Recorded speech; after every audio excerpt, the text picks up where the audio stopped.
ರಾಯಚೂರು ಮತ್ತು ಕೊಪ್ಪಳ ಜಿಲ್ಲೆಯಲ್ಲಿ ಅಪಾರ ಪ್ರಮಾಣದ ಚಿನ್ನ ಹಾಗೂ ಲಿಥಿಯಂ ನಿಕ್ಷೇಪ ಪತ್ತೆಯಾಗಿದೆ.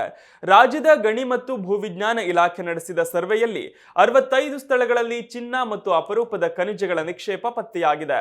ಇದೇ ಮೊದಲ ಬಾರಿಗೆ ಅಪರೂಪದ ಪ್ರಕರಣದಲ್ಲಿ ಕೊಪ್ಪಳ ಜಿಲ್ಲೆಯ ಅಮರಾಪುರ ಬ್ಲಾಕ್ನಲ್ಲಿ ಪ್ರತಿ ಟನ್ ಮಣ್ಣಿಗೆ ಬರೋಬ್ಬರಿ 12 ರಿಂದ 14 ಗ್ರಾಂ ಚಿನ್ನ ಇರೋದು ಪತ್ತೆಯಾಗಿದೆ.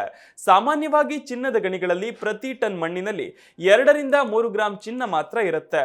ರಾಯಚೂರಿನ ಹಟ್ಟಿ ಚಿನ್ನದ ಗಣಿಯಲ್ಲಿ ಪ್ರತಿ ಟನ್ ಮಣ್ಣಿನಲ್ಲಿ 2 ರಿಂದ 2.5 ಗ್ರಾಂ ಮಾತ್ರ ಚಿನ್ನ ಇದೆ. ಆದರೆ ಕೊಪ್ಪಳದಲ್ಲಿ ಸಾಮಾನ್ಯವಾಗಿ ಗಣಿಗಳಲ್ಲಿ ಸಿಗೋದಕ್ಕಿಂತ 6 ಪಟ್ಟು ಹೆಚ್ಚು ಚಿನ್ನವಿರೋದನ್ನ ಅಧಿಕಾರಿಗಳು ಪತ್ತೆ ಹಚ್ಚಿದ್ದಾರೆ. ಇನ್ನು ಅತ್ಯಂತ ಬೇಡಿಕೆ ಇರುವ ಲಿಥಿಯಂ ನಿಕ್ಷೇಪ ರಾಯಚೂರಿನಲ್ಲಿ ಪತ್ತೆಯಾಗಿದೆ.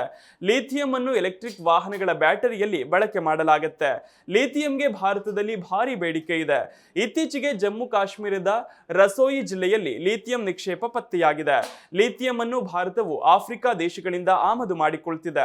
ಇದನ್ನ ಭಾರತದಲ್ಲೇ ಉತ್ಪಾದಿಸಿದ್ರೆ ಎಲೆಕ್ಟ್ರಿಕ್ ಕಾರ್, ಬೈಕ್ಗಳ ಬೆಲೆ ಕೂಡ ತುಂಬಾ ಕಡಿಮೆಯಾಗುತ್ತೆ. ವಿದೇಶಗಳ ಮೇಲಿನ ಅವಲಂಬನೆ ಕೂಡ ಕಡಿಮೆಯಾಗುತ್ತೆ. ಜಮ್ಮು ಕಾಶ್ಮೀರ ಹೊರತುಪಡಿಸಿ ಈಗ ರಾಯಚೂರಿನ ಅಮರೇಶ್ವರದಲ್ಲಿ ಲಿಥಿಯಂ ನಿಕ್ಷೇಪ ಪತ್ತೆಯಾಗಿದೆ. ಆದರೆ ಚಿನ್ನ ಮತ್ತು ಲಿಥಿಯಂ ನಿಕ್ಷೇಪ ಪತ್ತೆಯಾಗಿರುವ ಭಾಗವು ಸಂಪೂರ್ಣವಾಗಿ ಮೀಸಲು ಅರಣ್ಯ ಪ್ರದೇಶವಾಗಿದ್ದು, ಅರಣ್ಯ ಇಲಾಖೆಯ ಅನುಮತಿಗಾಗಿ ಗಣಿ ಮತ್ತು ಭೂವಿಜ್ಞಾನ ಇಲಾಖೆಯ ಅಧಿಕಾರಿಗಳು ಅರ್ಜಿ ಸಲ್ಲಿಸಿದ್ದಾರೆ. ಅರಣ್ಯ ಇಲಾಖೆಯಿಂದ ಒಪ್ಪಿಗೆ ಪಡೆಯುವ ಬಗ್ಗೆ ರಾಜ್ಯ ಮತ್ತು ಕೇಂದ್ರ ಸರ್ಕಾರದ ಅಧಿಕಾರಿಗಳ ನಡುವೆ ಕಳೆದ ನವೆಂಬರ್ನಲ್ಲಿ ಚರ್ಚೆಯಾಗಿದೆ ಎಂದು ವರದಿಯಾಗಿದೆ.